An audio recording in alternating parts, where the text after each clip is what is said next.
Hey everybody, welcome back to another video. I hope you're doing amazingly well today. I know I'm doing pretty good. The sun is shining outside. It's getting warmer. I shaved my head. I actually went out and bought some razors for a change rather than just the machine. I've managed to get a nice smooth cut, so hopefully I can get some sun on my solar panel this weekend. And yeah, today we are reacting to the British SAS soldiers versus the US Navy SEALs, a military training comparison. It's one of those infographics videos, so hopefully it's going to be quite entertaining as well as informative. That's a big word for a Friday, isn't it? Anyway, if you guys haven't done so already, please make sure you hit the subscribe button. And if you're feeling extra frisky on this frisky Friday, please make sure you give the video a like as well. And without further ado, let's get into British SAS soldiers versus the US Navy SEALs. The British Army Special Air Force, aka SAS, began operations in 1941 during the Second World War. The reason for having such a specialized set of soldiers was to get behind enemy lines and attack them from within, or at least destroy what they could while gaining intelligence. It still takes part in operations that involve the United Kingdom, but as it's very much a covert special forces unit, much of what the SAS does is a secret. The Navy SEALs, Sea, Air, and Land Team, was formed much later when President John F. Kennedy established them in 1962 as a clandestine unit which, like the SAS, would take on special missions. These guys are elite, aren't they? Elite, the top of the top, both militaries, to be fair. I would say that the British SAS and the US Navy SEALs are probably the best in the world. Now, which one's better? You decide. I'm not going to get into that argument. You guys can decide. I'm not jumping into that argument at all. 1862 as a clandestine unit which, like the SAS, would take on special missions much of the time in very hostile environments. They also act under a veil of secrecy and are sometimes referred to as America's Secret Warriors. If both these units are so secretive, then how does one get a job with them? Well, with the SAS, there is a small problem to begin with if you are a mere civilian. They won't allow you to apply. So to start with, you must already be in the British Armed Forces or be a soldier in the British Commonwealth. Another way to get in is to join the SAS Reserves, and they do accept civilians. As long as you've passed the reserve training and worked with them at least 18 months, you can apply to work in the SAS proper. To apply for the SAS, you should be between 18 and 32 years of age and be in amazing physical and mental shape. You'll be required to do at least a 3-year stretch. Women can apply, but have so far been excluded from most combat movements. To apply, you must accept that you know the harsh demands expected of you, people have died during training, and that means signing an Army General Administrative Instruction form. You're basically acknowledging you are willing to go through hell. Next comes the medical, the battle fitness test, which will mean running fully kitted or squatted for 1.5 miles in 15 minutes. Apparently 10% of applicants don't even make it past this point. That pace for even an average person in running shoes and shorts isn't too bad. Now you start your real training. To join the Navy SEALs, you need to be a natural born or naturalized American between the ages of 18 and 28, although at 17 Flippin' heck, so young. I didn't realize. I'm way old. I'm way too old. I'm 36, turning 37 this year. I am way too old. I have read a book by David Goggins, and it's an awesome book. I actually got it on Audible as well. I'll stick the link down in the description if you're interested. For the book anyway. What a book. That guy went through Hell Week twice. I think it was twice, maybe more than twice. I haven't read the book in a while. I'm finishing up another book now, and I'll be listening to that while I run, because Jesus. But yeah, I've heard of Hell Week, and I actually want to do a Hell Week reaction, so I need to remember that. You can join if your parents say it's okay. If you want to become an officer, you can be up to the age of 33. The first woman ever started the training in 2017, but dropped out soon after. You'll need to have a clean record, and many background checks will be done. You'll then undergo physical and mental tests, including an eye test to make sure you have under 20/70 vision. As for what shape you must be in, well, you are going to go through hell with the SEALs, so they suggest you follow their Navy Special Warfare Physical Training Guide. This includes lots of long and short swims and runs, lots of interval training, as well as other workouts. As for other strength training, their gym workouts basically tell you you'll have to be as strong as a bull as well as have all the cardio attributes. You'll be screened before you can start training, and that will mean you must show that you can run 1.5 miles in 11 minutes, but not squatted. This also comes after a 500-yard swim in 12.5 minutes, 42 push-ups, 50 sit-ups, and 6 pull-ups, all with a short rest in between. Once you actually start training with the SAS, the first phase lasts 4 weeks. This will test your endurance and ability to navigate through the wilderness, that being a harsh mountain range in Wales. In 2015, a young recruit died during this exercise just half a kilometer from the end.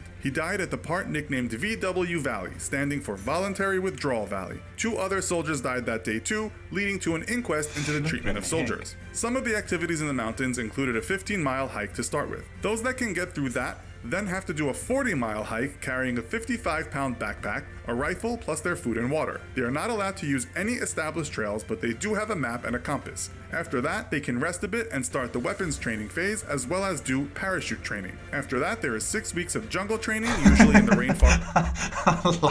I love the fact that their cartoon soldier guy has a freaking iPhone on his arm.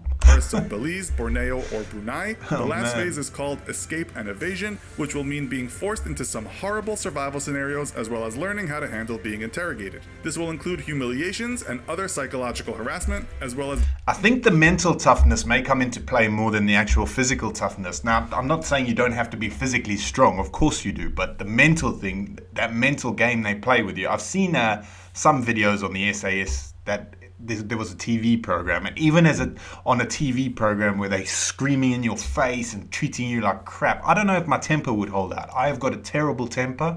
I would probably be kicked out for doing something stupid. I'd get my ass handed to me, but I just couldn't take someone screaming in my face. How to handle being interrogated. This will include humiliations and other psychological harassment, as well as being blindfolded, deprived of sleep, given nothing to eat or drink, being put in stress positions, imprisoned in a small cage, and having to listen to loud noises all the time. SAS tough guy turned novelist said physical injuries finish a lot of people off during training, but you need a lot of strength of will to get through the psychological stuff. Yeah. In 2016, the Washington Times reported that one Navy SEAL died in 3 out of the last 4 training classes. One was a drowning, another a suicide, and another a car crash after drinking heavily. The Post states that the 6-month training will include a 7-day stretch of little sleep, self-induced hypothermia, and brutal physical conditioning known as Hell Week. It's Hell Week where most recruits drop. That Hell Week seems so brutal. Is that the one where they ring the bell? I've never really looked into it deeply, so I do want to do a reaction on that. So if anybody's got any great videos for me to react to that, stick them down in the comments, because that's something I really want to look at.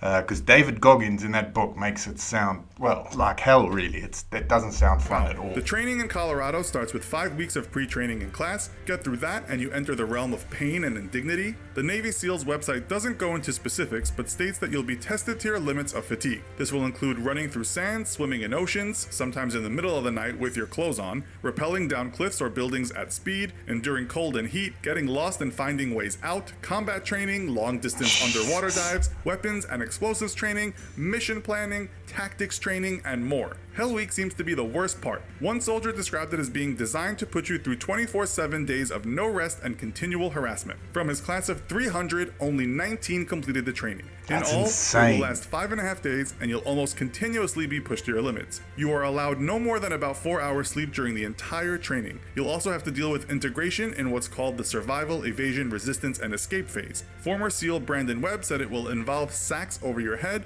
being beaten with sticks, and humiliation. It's here, he said, that some people lose their minds. At least after that, you get some classroom time. For 7 weeks, you'll also have a land warfare phase, as well as parachute training. If you pass it all, you'll be given the Navy SEAL Trident, but then have to do advanced training. This will include sniper, communications, and free fall parachute training. Once you are done, you'll have way more weapons to use than a regular soldier. In the SAS, this will include a C8 carbine assault rifle, an ultra-compact individual weapon, an M16, an HK MP5 submachine gun, an HK 417 sniper rifle, an AW50 anti-material rifle, handguns, tear gas, canister launchers, stun grenades, rocket launchers, portable anti-personnel mines, grenade launchers, surface-to-air missiles, and many more things it will take too much time to talk about. You'll also, of course, get all the kit, including things like body armor. According to the Navy SEALs website, your regular SEAL on land will carry such things as the Colt Automatic Rifle 15, the M60 machine gun, M203 grenade launchers, a shotgun, an SASR 50 caliber sniper rifle, an M107 anti-material rifle, a Beretta M9 handgun, a 20mm Gatling gun, and AT-4 rockets. Again, these are just some of the most used weapons, as the list is endless. So, who do you think has the best training? Do you think you could get? Let me know, who do you think? I know for a fact I would never get through that training. Not now anyway. Maybe when I was younger and pretty fit, I may have, maybe I'd like to think, maybe it's my ego talking, yeah, I could have done it, but realistically, I don't think I've got the mental toughness for that. I have got the worst temper.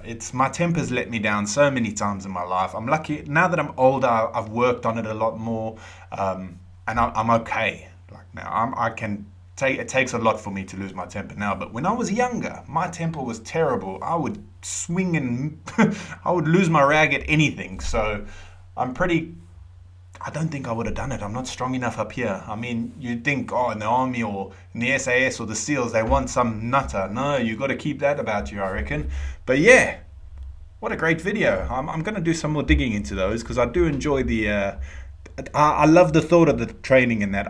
There's a series on the South African Special Force team. I'll actually do some reactions on that. There's 3 or 4 videos, but they're really long. But yeah, they were proper elite this is back in the day, 1995, 96, 97, that sort of time. They were earned the same amount as the police, but these guys were different breed as well. Anyway, guys, I'm waffling now. Thanks so much for watching. If you haven't done so already, please make sure you hit the subscribe button, please. And yeah, I will see you in the next video. Have a great weekend. Peace.